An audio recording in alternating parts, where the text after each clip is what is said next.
Hello les fans agilistes, aujourd'hui on va voir un nouvel icebreaker. Et oui, vous m'avez demandé de présenter d'autres icebreakers. Et celui que je vais vous présenter aujourd'hui est un icebreaker que j'apprécie particulièrement. Il s'appelle Trouver ses jumeaux. Ladies and gentlemen, here it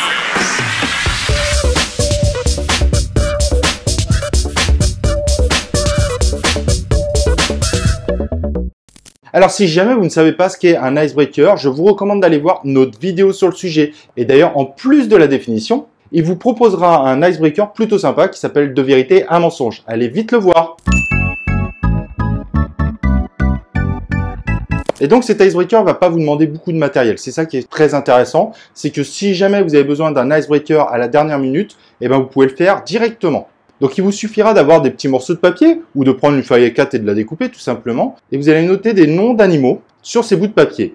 Alors si possible, quand vous mettez un animal, vous allez le mettre sur 3 bouts de papier différents. Et donc sur la plupart des papiers, on va mettre des animaux dont on connaît le son que font ces animaux. Exemple, le cheval, brrr, le chien, waf waf, le chat, miaou. Bref, je vais pas vous faire tous les bruits d'animaux. Je pense que vous en connaissez suffisamment.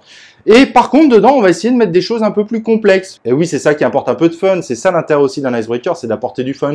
Et donc, on va mettre, par exemple, la fourmi. Et moi, honnêtement, j'ai aucune idée de ce que fait comme bruit une fourmi. Mais il y a des gens qui sont très créatifs et qui vont réussir à trouver comment représenter une fourmi avec la bouche. Et voilà donc à présent le déroulé de cet icebreaker. Donc on va donner un papier à chacun des participants, on va leur demander de garder ce papier en secret, et quand tous les participants auront leur papier, on va leur demander de regarder discrètement l'animal qu'il y a sur le papier, et surtout de ne pas le dire aux autres participants.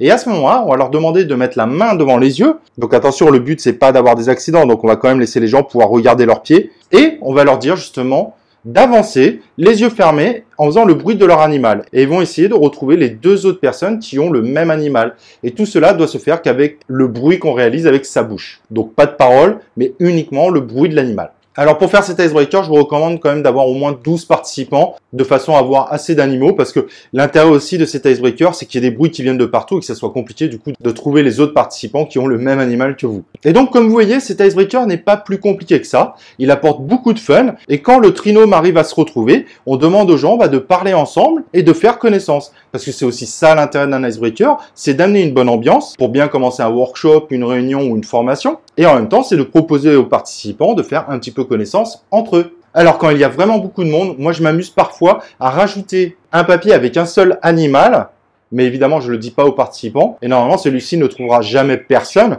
parce qu'en fait il sera tout seul à avoir cet animal. Et ça aussi, ça amène un peu de fun à cet icebreaker. Voilà, cet icebreaker que je vous ai présenté est très simple à mettre en œuvre, très efficace, et moi je vous propose qu'on se retrouve dans un prochain épisode de La Minute Agile.